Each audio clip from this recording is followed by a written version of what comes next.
Dude. Welcome back to the Play On podcast with Jesse and Jerry. This is episode 70. A lot of transfers are happening, a lot of movements. The biggest one, in my opinion, probably a bigger money move going on, but Barcelona have signed Marcus Rashford on a loan deal and an option to buy at the end of the season for 30 million. Jesse, I think this is a fantastic move, and you couldn't ask for more. This is like somewhat great negotiating. I'm still gonna like bash on Deco for a little bit, but what are your thoughts when you first saw this? Like you said, I think it's a good move for Barca and Rashford, especially getting away from the English media, the English expectations, and just leaving the Premier League where no matter where he went, they were gonna follow him. Obviously, Barca, it's a big market, but he's not going in there to be the savior or the star or anything. He's in there to just rebuild himself. And I think that's perfect for Hansi Flick and himself, especially if he goes in with the right mindset. He goes in, bench role, he gets in begins to, get accustomed with the squad, build chemistry. Like Rashford's always had talent. It's just that he was never able to show it. Part was, the situation in Manchester United, and also part of it was himself, self-destructive tendencies. So hopefully in Barca he lives it up, but not too much, not against us. Yeah, I think it's a fantastic move, dude. He's been training since the beginning of the summer. As soon as the season ended, he has nonstop train. We're probably gonna get the most physically fit Rashford, and on top of that, we get a player that could potentially score 20 goals a season. That's my view on it. His best season was what, like 20 plus goals, probably like I think 30 goals in all competitions. So again, it's not bad. That's what we need. We just need more scoring from every flank. We have Lamine, Lewandowski, and Rashford Rafinha. now, Rafinha as well. But I was thinking, I thought right away he was gonna play as a left winger, but I think he might play as a striker. I think so too. I think he fits, especially because you know how I feel about Lewandowski and how he doesn't fit Barca. I think he is an upgrade on Ferran Torres, even though Ferran Torres had a great last season, but I think that's the limit of him. I think with Rashford, they could potentially reach a higher level, especially him down the middle, because we've seen him before at the Premier League level. So here I think he'll fit in well, especially because he fits. I think his game fits Barca style, but it just all depends, see how it goes. Yeah, so it gives Hansi Flick a lot of like room to maneuver because people were like, oh well, Rafinha's not gonna have to play at the 10 and play out of position. He's been playing out of position for those who didn't know this whole season. He's always been playing as a secondary striker, and now with Rashford, he could do that. Especially like you said, it's an upgrade from Ferran Torres. Ferran Torres, what he offered, what Lewandowski didn't offer, was mobility, and now you're gonna get that with Rashford. You get the mobility, and now even a clinical finisher with Rashford. So it's gonna be a cool scenario. I wonder how they're gonna manage the Lewandowski situation. Again, he's on his last leg and last final year on his contract. So again, I don't expect him to be starting every single game. I see a future where Lewandowski slowly starts getting a bench role. I see it too. The biggest problem is that I think Barca fans have to understand is that he will be starting a certain amount of games out of necessity or just mandatory because of how big his contract is. Because no team wants to see a $20 million man sit on the bench. Mhm. So I think Barca, the directory or like the executives are looking forward to next year when hopefully he, leaves and then that he opens up that wage bill because he is taking up a big amount of Barca's wage bill. Now, though, the reason I'm not celebrating this transfer of Rashford too much is because Deco, I think he did a very bad job when it comes to this contract. I think he did a great job with the release clause. 30 million. Say Rashford scores 25 goals next season in all competitions. You're buying him for 30 million because that's a bargain. Hmm. What I don't like is that Rashford was willing to sacrifice his salary, but we only got him to sacrifice 15%. I think we could have gotten at least double that, 30%, just so they could lower the wage bill. Right now, there's still um, chatter about him potentially not being able to get registered, but I think Barcelona would end up finding a way how to register him. They found ways before, they'll do it again. I think more offloading of players is going to happen. Right now, the rumor is that Pau Victor is going to join Valencia on like a $10 million deal. Right, again, that's just in the very beginning stages, so that'll free up a little bit of the wages. But again, it's going to be a good deal for that one because they're going to add a buyback clause, which thankfully they're finally taking note of Madrid doing that. But yeah, Deco, like I think he did a bad job in regards to like just the wage bill. He could have lowered his salary a lot more, but he decided not to. Yeah. And I think it is a good move for Barca because there wasn't much to that they could do, and I think this was the one sore area that Barca like really needed reinforcement in. Yeah. Because that was, I think, the biggest fault in their game last year. Uh, with Lewandowski there, there was always complaints of, him messing up the rhythm, the style of the offense. And then with Ferran Torres, he's Ferran Torres. Like, need I Mhm. say more? Like, sure, he provides mobility, but that's all he provides. Like you said, he scores 1 out of 10 chances. Like, you can't have that for a top team like Barcelona. Midfield wise, I don't see them needing too much reinforcement, especially because as I mentioned before, Gabby has, played sporadically and he was coming back from injury. So there's always space for him to get more game time. And also, Marc Bernal will be coming back from his ACL injury. So there's like in-house reinforcements right there. And defensively, if they could just stay healthy, I think they're safe. Maybe a right back, I think would be needed, but it's hard in this market because there's not that many right backs anymore. No, and the biggest one is Dumfries. No one has really approached them because even Inter Milan, they're scared themselves of losing the player because of his 25 million release clause. Again, no one is jumping on that ship. Madrid got Trent Alexander-Arnold. Liverpool got not Wirtz. They did get Wirtz. They got Frimpong, but again, no one's getting that great right back in Dumfries. And I hope Barcelona bounces on that opportunity because they'll be great. But we'll see. We'll see. Yeah. And then in other news, Embuemo has finally finished his deal to Manchester United for a very expensive player for, because he's Premier League proven. They finally got their striker that they were looking for. And I'm not saying he's a bad player. I'm just saying for the price tag, they could have gotten like what Arsenal did. They got gotten a Gyökeres, they could have gotten Osimhen. I just I just think looking now, I think it's a decent deal, but if you look in like I think 6 to 12 months, there can be like looking at Arsenal and be like Gyökeres with I think potentially 20 plus goals, and you're like, we should have just gotten him instead. Yeah, and that's just so frustrating too, because they just keep making the same mistakes over and over. Like, he's not going to solve your issues. He's going to score maybe 15 goals for the season. And that's still not going to beat enough. But is he going to be a better player than Xerxes, than Hoyland? Because, like, those two buys were pretty bad.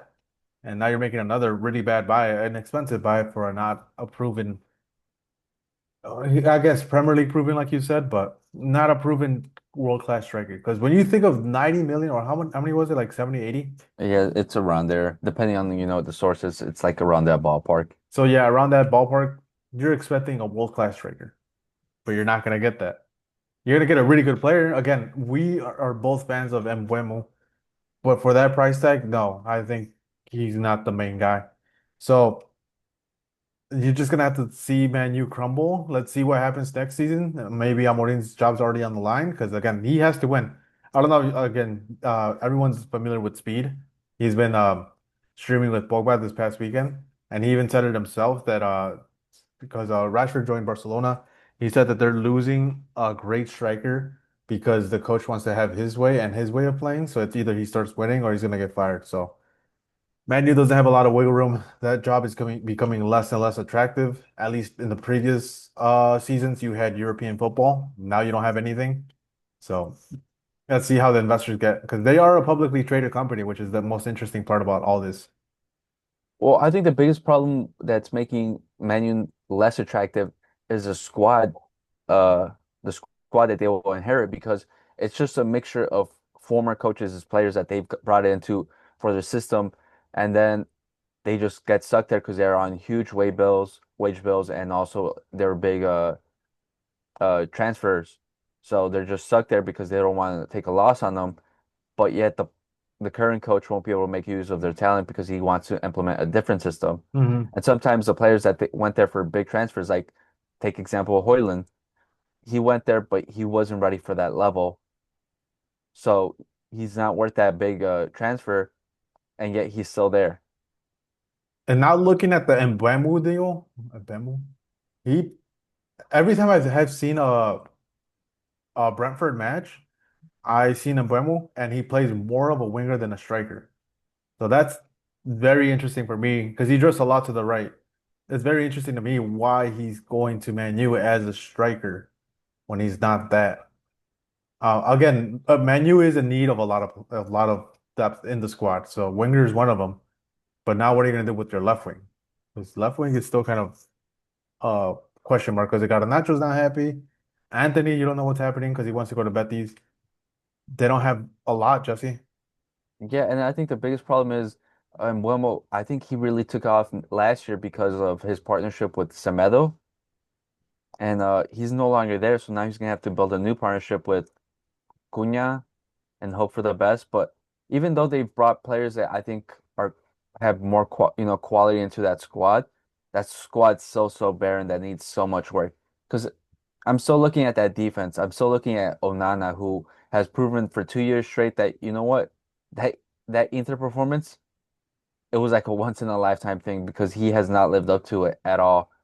And they need a new goalkeeper. They need defenders, and and I want to say midfield as well because defensively or in the center of the park, they just lack quality there too. Yeah, and the question mark with Onana is that he got injured this summer, and he needs surgery.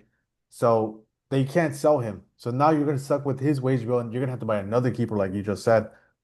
And then you still have the like defenders, you have Harry Maguire, which is kind of solid at this point. We know what his peak is. We've seen it. That's all what you're gonna get for it. You have Lenny Yoro. But keep in mind, Lenny Yoro didn't want to go to your club at first. So we'll see what happens with him, see if they could keep him long term. Probably not. Again, they better be in European competition next season, or else more players are going to ask for requests for transfers. And I think Lenny Yoro's going to be one of them. Hmm. Um, yeah, it's such a weird dynamic. And then like right back, I think they're pretty good with them because I like Dalot. Who's the other right back they have? Masuari. Maswadi is fantastic as a right back. They have question marks at left back. They did buy one over this what is it, January? Well, they Um, bought two because they mhm. bought what was it? They have Malasia and then Dogu is the most recent Dogu, one. and then I think this summer they bought someone else. Oh, okay. But I think, but he's like a youngster. I think it was only a $5 million deal, but they're just throwing more bodies into it, see what Yeah. sticks.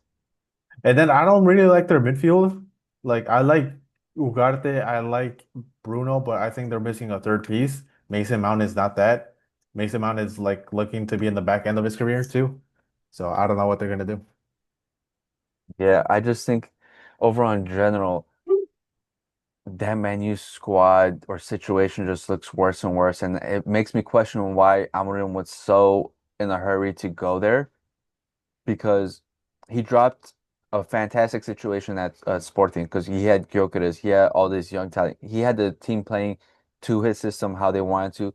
They beat Pep's Man City at the time, and they were set to still compete in Europe and domestically. And then he just jumped ship, not even in the middle of the season, it was before that, and went to this horrible situation where he couldn't even buy a win. Yeah. I don't know, dude. Well, if you were Man U right now, say like they have the transfer right now, who would you actually buy? You get to buy one player. Who are you buying right now? And I'm putting you in But the spot, but if you had to pick one. like I said, I think that midfielder or that mid center of the park is such a mess. I'd go for Valencia. I've been saying him for a while, but Javi Guerra, I think Hmm. he's a fantastic midfielder. I think he on any team he makes a drastic difference. He's young, he still has potential to develop, but he could play right now. For me, like you said, I focus on a midfielder, probably another defensive one. I know you have Ugarte, who's a kind of a disruptor. He knows how to also transport the ball, but I think they need a holding midfielder. Um, can I think of one off the top of my head? No, maybe Casado from Barcelona. Again, throws that $100 million offer, you'll get him. But yeah, like they need someone like that that recovers balls and like Amorim's play style is just like you recover it, go straight on the counter for the wing backs. That's what they need. So, in my opinion, yeah, they need like a recovering center midfielder. But what I don't understand about Man U is that they're going for these big drastic transfers, like 80 million for Mbeumo, for Cunha, it was like 70 million, Hmm. 150 million right there for these two players. When that 150 million could have been spread out and a couple other players that, improve the squad overall instead of just in one area. Because if I was him, I would have looked at the Lyon situation especially and buy those players at a cut price because there's some fantastic players there. Go to the Portuguese league. There's diamonds there everywhere. Or Bundesliga, Netherlands, Italy. Like there's so many good talents that they're not going for, but they're willing to pay this high price just because of the Premier League players. And like you said, if they do go outside their own league, they could sell within their league eventually. If like the player does, they need whatever for whatever reason they need the money, which they are in a situation where they do need money. You could sell them for a higher price because it's the Premier League tax. But Hmm. hey, they want results. They want results quickly. They'll pay within the league, so they don't have to adapt to the league. So we'll see how it goes. We've seen this story before. It was kind of like the same thing as last year. So it'll probably play out the same thing, which is the funny part. Yeah, maybe this time they actually get relegated. That would be the Hey, funniest part. they'll come out in a Wrexham episode, if anything. We'll see him next year, Yeah. next season with Wrexham. And Jesse, there's trouble in your house at the moment. There's the two Brazilians are rumored to potentially leave Barcelona. Three Brazilians are potentially Oh, leaving. so Endrick, Vinicius, and Rodrigo are No, potential. no, I was talking about a different one. Renier, he's leaving. Oh my God. That's He's Brazilian. yeah, He's Brazilian. but the two high-profile Brazilians, which is Rodrigo and Vinicius, the Vinicius contract situation is a complicated one, Jesse. What's going on with that? Well, he wants to get paid drastically more than Mbappe, and The rumor I've been hearing was 30 million plus bonuses. yeah, he wants to get way higher than Mbappe. Says that it's just basically him and Mbappe are basically fighting to be alpha number one right now, and it's dragging on because it's not just no longer on the field; they're taking it off the field, Are they? especially well Vinicius with this contract situation. What is he He doing? he's dragging it out because previously they had agreed to a deal, but then I guess he didn't like how the World Cup happened, where they immediately started Mbappe and everyone just he became the limelight. So he's now raised his asking price on our contract, and now Real Madrid are seriously considering the Saudi bids for 350 million to sell him. Damn. I saw this happening, Jesse. I told you Mbappe was going to cause tensions, not because of who knows if they actually hate each other, but yeah, it is a clash of egos. And like you said, it's like, I want to get paid more. I want to be the highest paid player. Right now, Mbappe, he's justifying his price tag of like that salary he's earning. Vinicius, I think he has no leverage in negotiating a higher contract. You saw his last season. You saw the Club World Cup. It was a disaster show for him. Yeah, and I think he's going it in such a wrong way because instead of proving it on the field or even showing that he's doing the little things, because he's not running around, he's not putting pressure, he's not listening to Xabi Alonso. Because you saw when Mbappe and him were sharing the field, neither of them were running after the ball. It's like, oh, he's not running, I'm not running, I'm not doing it. So none of them are willing to do the dirty work to, help the squad, and it's bringing a negative effect onto the team because players are getting visibly frustrated. Like Valverde was vi what during the last game against in the Club World Cup, he was yelling at Vini to run, and it wasn't happening. He wasn't listening to him, so Xabi Alonso literally had to make the move of putting Gonzalo there to make up the running that Vini wasn't doing, and it's looking more and more like these two can play on the same team, and I think Perez is finally gonna have to make a decision to, you know, sell one, and it's looking a lot like Vini. Yeah, And because it's crazy too, because Rodrigo was in a similar situation. It like even before the Club World Cup, it looked like he was gonna be the odd man out in that whole like superstar saga. And that's what we thought. But now it looks like if Vinicius does get sold, Rodrigo might stay. Yeah, well, I think Rodrigo has expressed his dissatisfa disfat dissas dissas Dissatisfaction.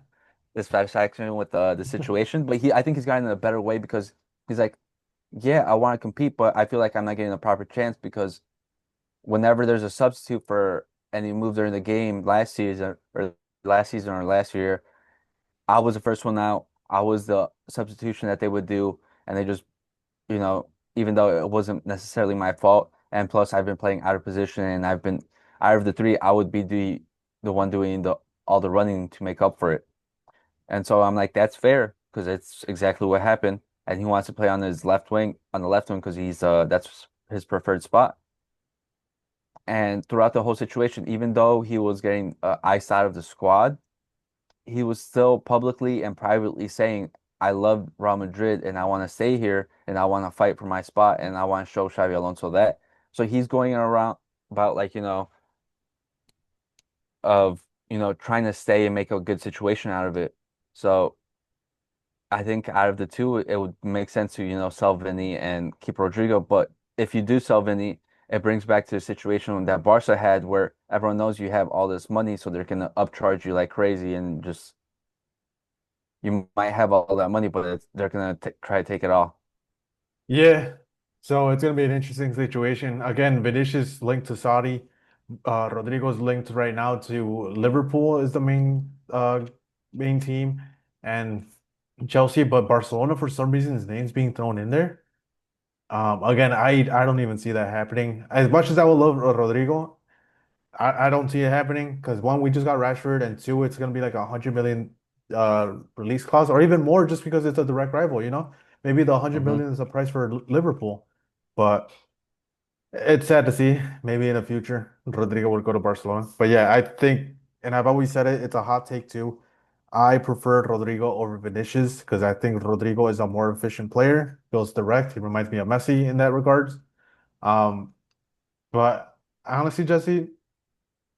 What's your prediction for all this to happen? Who gets sold, who stays, or do they both get sold? Honestly, as Like dysfunctional realistically, yeah. as I think realistically, I think they keep them both and they let it simmer throughout the season and it just comes crashing down on them. Where next summer we're going to be talking about this and they're going to be forced to do a sale where they get less profits than they would do it now because I think sure both Vinny and Rodrigo didn't have the best seasons last year, but everyone knows their quality, especially because they're just a year removed from winning the Champions League. Hmm. But 2 years from now, that's a completely different story. The price point will drastically drop, and there's gonna be such dissatisfaction that they're gonna have to, sell both, and they're gonna be left with it. Because at the end, out of the three, I think they, no matter what, they pick Mbappe. Yeah. And Mbappe's not So getting moved. yeah, so I think they're gonna sell both, but that's because of, not them not handling it properly. Because I've said throughout this summer that I want more changes, especially because these changes have been coming for 3 years now. Because for 3 years, I've been calling for, a proper striker since, when Benzema left. But before that, I was calling for center backs. I was calling for midfield help for a number 10 or like a ball carrying midfielder to help, alleviate creativity problems. And yet, some of those issues have finally been like this done this summer, like Dean Hoythausen. But I still think there's just more center back help, but they're not doing it because they want to keep on getting these flashy signings. Like we're not getting another center back because they want Konate on the free next summer, or potentially still wait for Saliba and get him, in a big transfer. Yeah. In my opinion, what's gonna happen, I think yeah, I think I'm in the same boat as you. Nothing's gonna happen. Vinicius is gonna sign a new contract. Rodrigo, I think they'll end up keeping him just because I think it makes sense why you want to keep him. You know, it's a backup striker. Who wouldn't want Rodrigo as your key guy in case Vinicius gets hurt and Mbappe gets hurt, especially with all the games they played? You want to keep him. Um, yeah, I don't like Real Madrid going for Konate. I think he's too injury prone because I don't even know how many games he played last season, but yeah, it was just my opinion, too many injuries. Um, there's if Real Madrid want to straight up build a great center back partnership, they should go for the Benfica kid. Or Silva, Antonio Silva. Silva. Hmm. Yeah, I've been calling for them to sign him for what, 4 years now? But there's no movement, so I don't know. They like you said, they want super signings. They want something like that. If anything, I see them trying to sign up Virgil van Dijk. But it is what it is. But yeah, trouble in paradise, Jesse. Trouble in paradise. Yep. And then another player that's potentially that has been linked to Saudi, or not linked, but is going to Saudi. Retuegi from Atalanta, after 1 year there, has made a big money move to Saudi. If you man, you wanted to buy someone, a striker, a proper striker, it would have been Retegi. How many goals did he score with Atalanta? I know he I was think their like last year, top goal scorer. I think it was 25 something, Just 25 in and Serie like A, you think? I think so. I'm looking it up right now. So career I think it was stats, 25 and 6, if I remember correctly. Serie A. Yeah, he scored 25 goals, 8 assists in 36 matches, and Yeah. 32 started. And it's crazy too, because in the Champions League, Gasperini was not even starting him.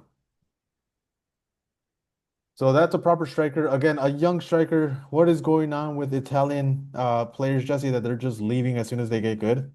I wouldn't say young. I think he's 26. Yeah, he's 26, but like, Italy's Yeah. not going through such a golden age at the moment, and they need players to compete and try to potentially have a good World Cup, or if they even qualify for the World Cup. Um, you don't want your players going to the Saudi League.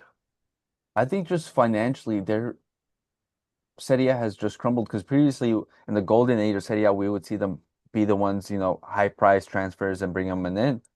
But now they're just selling and not even being able to keep their players because it's only the limited few that could do it, and it's getting fewer and fewer. Because even we've seen AC Milan and Inter stick to these low cut deals where they're relying on their scout system and coaching to bring in these, players to develop them to be able to reach that level. We haven't seen them, go crazy like that. Even Juventus right now is currently, we've seen them make these crazy deals where they're selling their young talent on the cheap, And speaking of Juventus, they're actually linked to Lookman from Atalanta. which I'm surprised because I thought Lookman would have been like one of the first transfers gone because he was linked to so many clubs, but he's just become an afterthought. Again, people forget they buy Mbemu for $80 million and think that's a good deal when you could have got Lookman for 30. But it's interesting enough for Retegui going back to him. You know what club he debuted with? Take a guess. Was it Parma? No, Boca Juniors. Oh yeah, he is Argentinian. Yeah, yeah, yeah. Yeah, For some reason, he was in Boca Juniors, then Estudiantes, then Talleres, then Tigre. Then he finally made his move to Italy and Genoa. Crazy. So what is he? Argentinian Italian, I guess. But he's well, always there's a played with the Italian team since 2022. But yeah, who knows, dude. And if anything, Napoli just got they fortified their squad more. I like the Kevin De Bruyne signing. Um, I gotta see who else they've been buying. I haven't already checked. Well, they bought the center back from Netherlands from Bologna, who Yeah, they did. I think that's gonna be the signing of the summer for like the Serie A because I think Napoli have been needing, center back cover for a while now, Hmm. and I think he's gonna be a rock back there that I think people are gonna start saying, oh, he's gonna be due for a big transfer. Yeah, they bought what is his name? Sam Bakuma, Hmm. Buchman. Then they bought Lorenzo Luca from Udinese, the striker, 3 days ago. Noah Lang, a winger. They bought a young kid, Rao, another center back. So they're actually stuffing themselves with center backs, and then also can't forget Kevin De Bruyne. Hey man, they're trying to pretty much create a dynasty, I guess, in a way. Because Inter's kind of out of the picture. AC Milan, you don't know what's going on. You have Juventus, they're slowly still building up, but again, they haven't really done much in this market. Um, did they end up keeping Ronald Colomboani? No, I think he's back to PSG. I know he was linked to a bunch of Premier League teams. Hmm. They were, I think Juventus still negotiating to get him back, but they're also trying to get rid of Blahirovic. I know there's been talks of saying, oh, they want to, Release uh, him. yeah, release his contract, terminate his contract, and but he says he doesn't want to do that because he is also linked to, I think, AC Milan. Because apparently no Premier League team wants him, even though he's available for 20, 30 million, which is crazy. Man, you just pay Cunha that much for the same output. Yeah. So Juventus right now did they get Jonathan David? The guy we finally said he finally got his transfer. Um, they have Lloyd Kelly, the center back from Newcastle. Nicolas Gonzalez, he was on loan previously, so they officially bought him. Well, same They thing with Lloyd Kelly. He was on loan for them last year, Oh, and then okay. they just confirmed it. Then they got a goalkeeper in Michele Di Giorgio from Monza. They bought Lulu. I think that's the one they have. Oh, Or no, yes. that is Then it Big they've already Big finalized it Road? then. Yeah. No, it says 24. Yeah, yeah, yeah, you're right, you're right. He was on loan. They bought Lulu from AC Milan.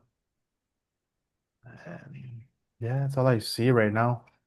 Colomwani back in January, but again. Oh, man, dude. Napoli looks like they're kind of being set to win their second Serie A in a row. And to think about it, if we go back to our predictions, we didn't predict Napoli to win anything at all. Well, we thought they were gonna crumble because of we know how hard-headed the Napoli management is, and especially with Conte, who's known to, fight with the upper management and then leave. Mhm. I wouldn't be surprised if he leaves this year because usually like That's 2 years that's is the yeah. max for him. Hmm. So I wouldn't be surprised if something happens and it implodes and they just get a new coach. But I think they have a really good squad still because they're just reinforcing it because we know they do smart buys and their scouting system is one of the best. Yeah. I can't wait for that link up though. I'm pretty excited. I might even get CBS and Paramount just to watch the Serie A so I could see the partnership between Kevin De Bruyne and Scott McTominay. I think that's going to be a very underrated partnership. Well, I think that three, Scott McTominay, Billy Gilmore, and Kevin De Bruyne. And then again, De Bruyne and Lukaku are linking up once again. So yeah, we're talking a lot of crap about Napoli last year, but this year is nothing but praise because, yeah, again, like you said, they're taking advantage of a really bad situation in Italian clubs at the moment. Well, I think we talked shit about them last year is because of the situation with Osimhen. Hmm. It was handled horribly. And then there was also constant talks of Kvaratskhelia leaving, which he did in January, but they just managed to handle it perfectly. And plus the start to the season was not the best because the team wasn't just like the cohesion wasn't there with them and like Conte. It seemed like there were contrasting styles, but then he got him in there and he it worked. Got them all pulling in the same way, but dude, the beauty of City, yeah. Again, hey, do you know anything? So I watched the Champions League, right? But I watch it on VIX with Hmm. the app. But I think they took the rights away from them and they sold them to the Zone because I exclusively only watch it in Spanish. I don't watch the CBS broadcast. I watch it in Spanish. So do you think VIX is not going to have the Champions League anymore? I don't know because the zone is also English. I don't know if they have a Spanish section. Hmm. I don't know because I have a Paramount, but I listen to it. I watch it in silent because I don't like listening to them. Is there Spanish commentators in Paramount? I don't know because they give you like a bunch of options, Yeah, so they might. I just click the first one, which is usually English, and then I just don't listen mute to it. what they do. Yeah, Yeah, I personally like Spanish commentators. They're amazing. English ones, I don't like that they say they score a goal, they go goal. Then there's like silence for like 10 seconds or something. I get they're trying to build up their ambience or whatever, but I don't know. It's not the best. I don't like it. I always grown up to like people screaming the goal when it happens. So that's yeah. what I like. I don't mind Rob Green, but I just don't like listening to the analyst desk anymore because I feel like it's just become so much more showtime, more about entertainment value than actual analytics like it used to be. Because Jimmy Carragher, you know, I I lean more towards disliking him than I do liking him, but Hmm. he would provide good analysis of the game sometimes. I feel like that's completely gone out the window. Thierry Henry was, I feel like he's still that, but I feel like he doesn't get as much time to focus on that anymore. I feel like they just focus more, like I said, on entertainment, and because it's more geared towards, I want to say, an American audience. Yeah. They're like more entertainment wise compared to like, actual talking football. So I'm like, I'd rather not. Yeah, I do watch it on occasion. Like at work, I put it on like the full show, like after the day after. That's what I tend to do. Um, Again, I get what you mean about like the entertainment aspect because they do have like that whole like table dancing thing, which is Hmm. horrible. What is like what is it, Micah Richards and Jamie Carragher just making a fool of themselves. Um, it's funny, but like after like the second time, it's like, okay, could you guys talk about the interviews? What would you do in that situation? Because Henri, of course, he came back from being a U23 coach or something like that.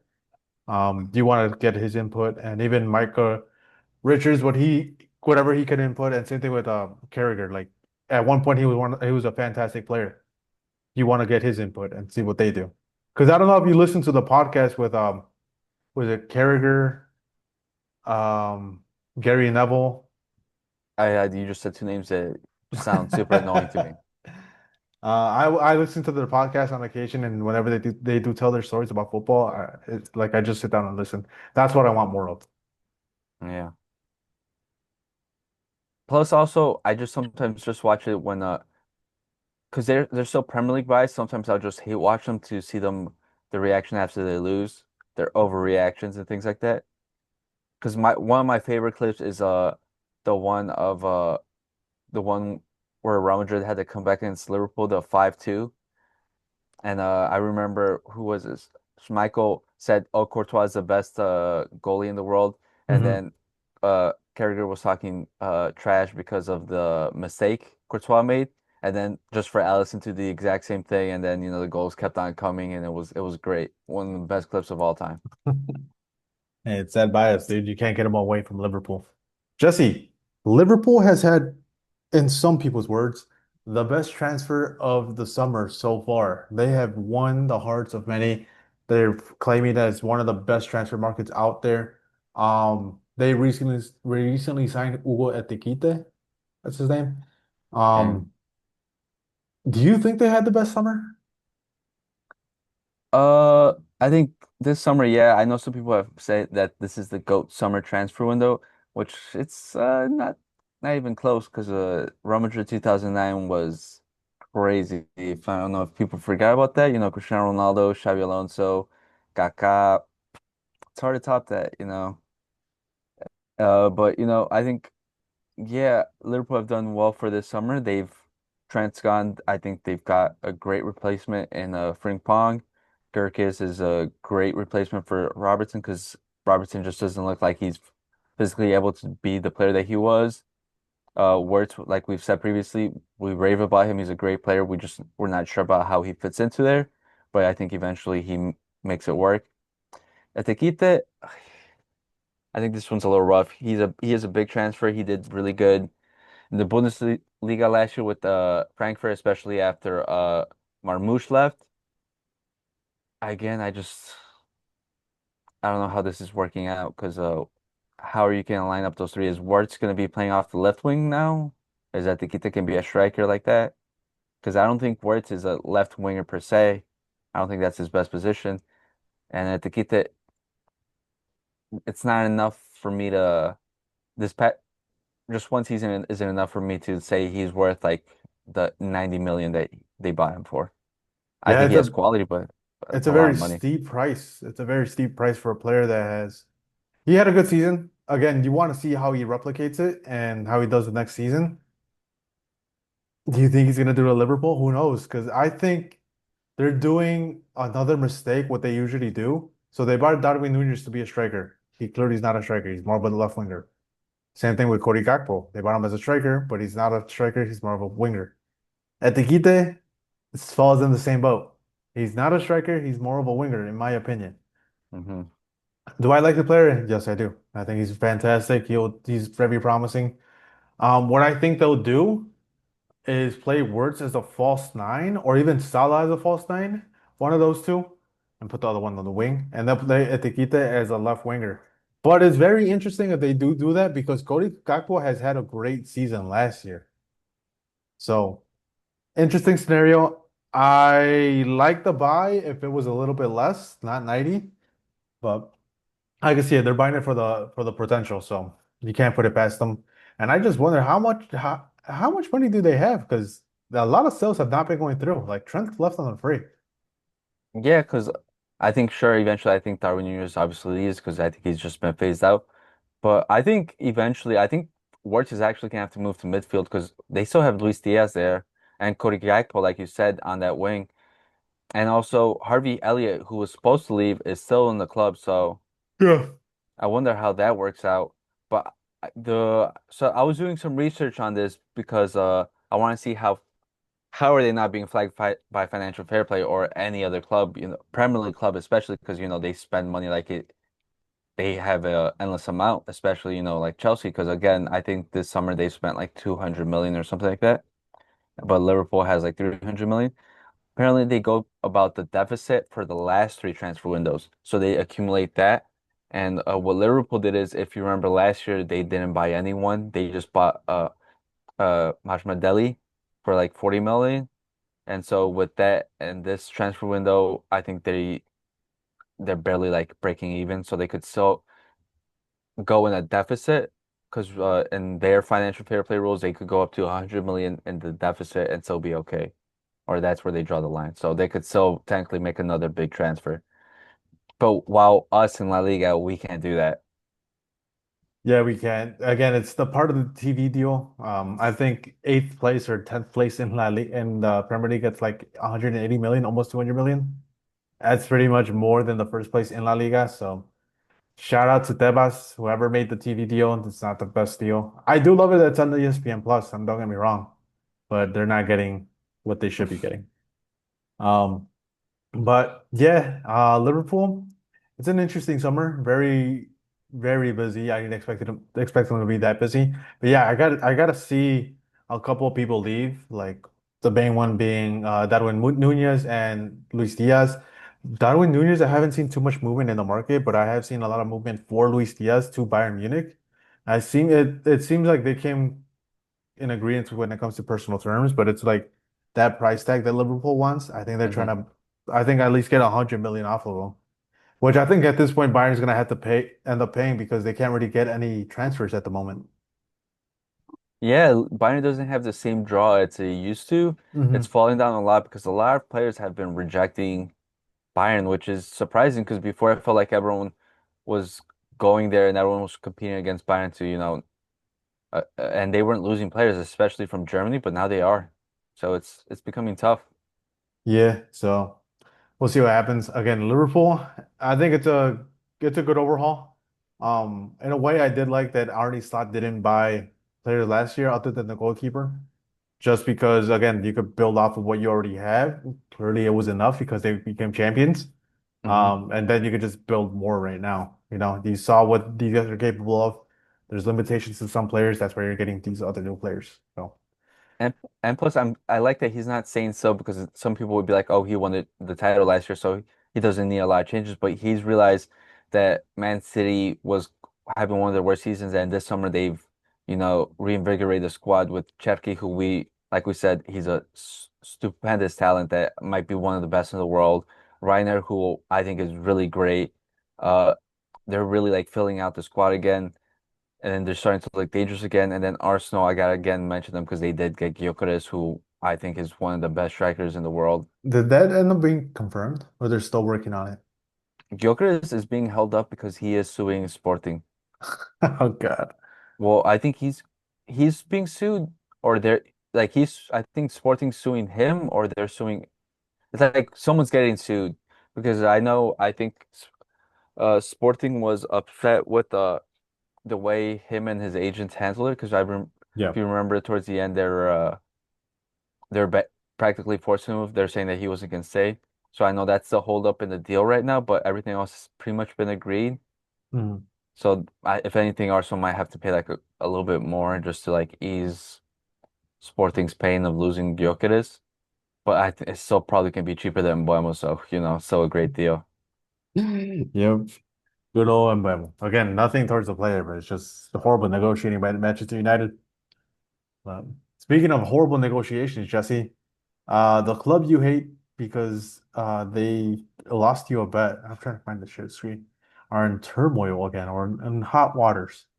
Well, again, it just proves again that Chelsea are cheats, and they should probably drop back from the table, get points deducted. So I win my bet, but it's too late for that. But yeah, it looks like the Premier League teams, like I think you've mentioned previously, some of the transfers that they were making between themselves didn't make a lot of sense, and this article is shining some light on it. Yeah, so UEFA fires warning to Chelsea and Aston Villa over inflated players swap deals. The one that does come to mind, I think it's Maatsen, no? He plays in Yeah, Aston Villa. yeah, Ian Mancini went from Chelsea to Aston Villa. I think that's the one highlighted in this article. So earlier this month, it was revealed UEFA has stepped in to knock down the value of at least one of the deals that were involved between the two clubs. The Blues have been hit with a $31 million fine for breaching financial fair play rules. That was a little bit earlier in the season. Um, the figure could potentially rise to a record-breaking 91 million if they fail to comply within the next 4 years amid the threat of further sanctions hanging over them. Aston Villa were fined 11 million and could rise to 26 million. So it looks like Chelsea might be the bigger hit. And here, finally, Omari Kelly joined Chelsea from Villa for 19 million euros last summer, but it is yet to make an appearance for the club. Same thing with Ian Maatsen, came from the Chelsea Academy, went to Dortmund, then came back, and yeah, they got sold for 37 million. What is that, euros or pounds? I think it's pounds. And Yeah, pounds. went on to play 29 cents for the clubs. Oh my God, it gave me an article to go to another article. Both clubs agreed to plea that they would fully be excluded from European competition for a season that oh my God. So it's a lot of implications. So if they breach again any financial fair play rules when it comes to UEFA, they will be excluded from competition for at least one season. So Yeah, and I think this is again speaking on Chelsea, they've been flirting with the line for since Todd Bowley's been there. They've been, trying to see what they could get away with, and they're just some of it's finally catching up to them. yeah, I mean you can only bend the rules so much. You're trying to do it. I think you do it in the Premier League, but when it comes to UEFA, they're a lot more stricter, which makes sense. You don't want any unfair advantages, especially now that with like smaller clubs being involved more Hmm. heavily in the Champions League, especially in this format, it helps them a lot. Because before it wasn't. Remember, Jesse, they had financial fair play rules and nothing would happen. Yeah, it was. Yeah, it was just there. It wasn't even a fine. It was like probably a 200K fine It was just compared to like now, that. millions. It was just like that meme of the security guard that just goes. Yeah. That was basically it. And then yeah, we're still waiting on Man City's 115 charges. We have yet to get a determination on that. It Knowing just shows them, that it was just Premier a League slip. clubs get away with anything they want. Big money market. They need them in the Champions League. So again, I'm very surprised that they both agreed to exclusion from the Champions League if they breach the rules again.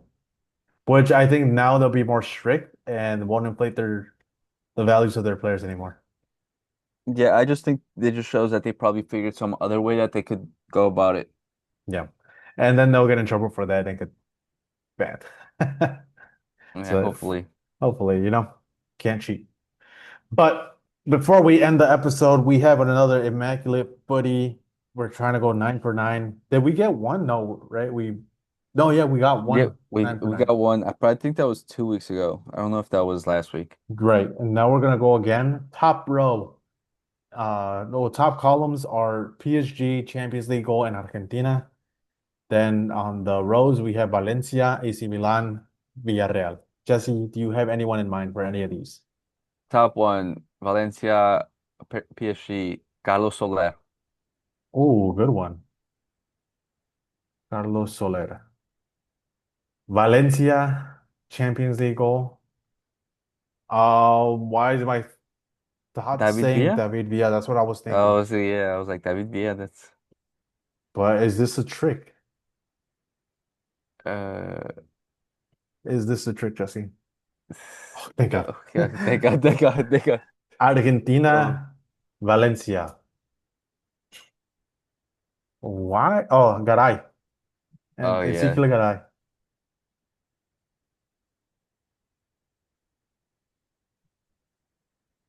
Anyone else? You see anyone?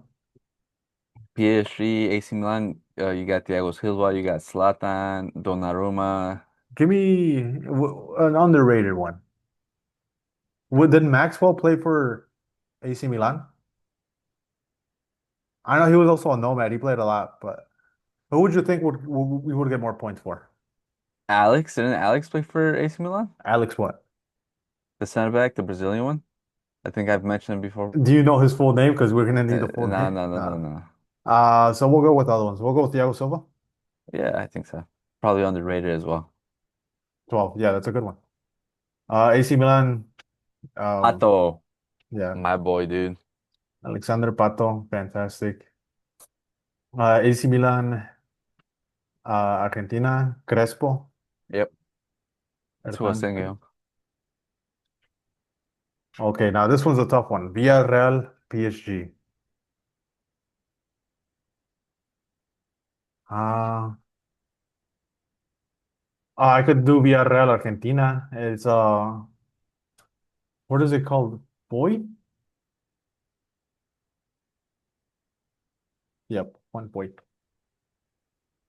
Then Villarreal. Do you just want to go with Villarreal Champions League? Go, what's his name? He's not. He's in.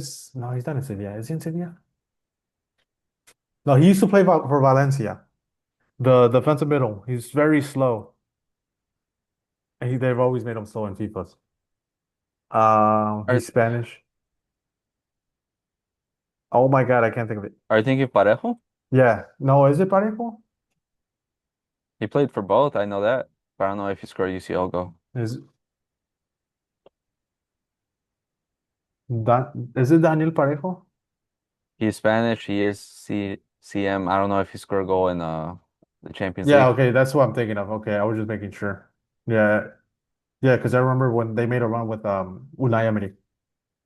Now PSG Villarreal. PSG. Oh, PSG.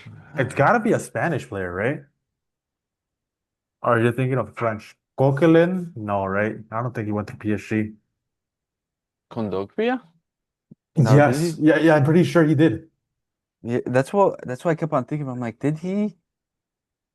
Yeah, we got it. I think. Did we Uh, get it? did we? Did we? Did we? No, No. we didn't. Oh my God. There's only six of them.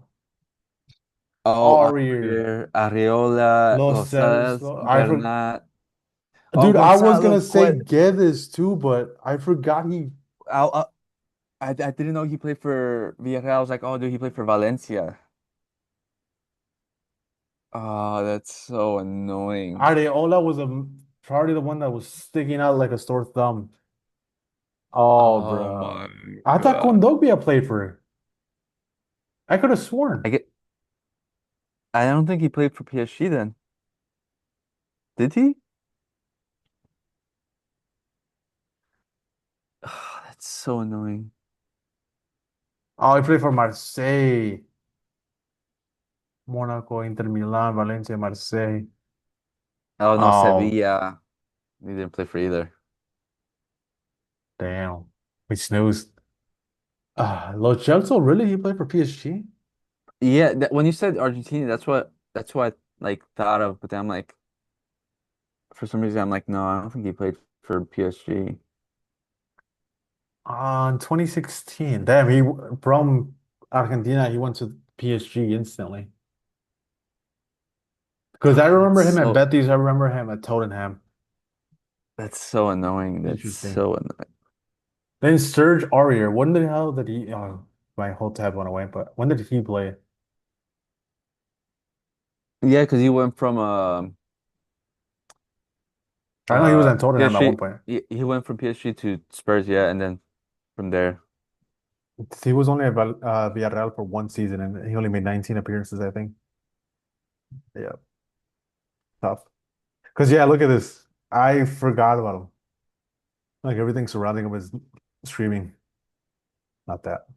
That's so annoying. Well. Close, Jesse. Again, close. 8 for 9. Gonna have to try to beat it again next time. But all right. Thank you guys so much for watching. Again, share this with a friend, like and subscribe. Peace. Peace.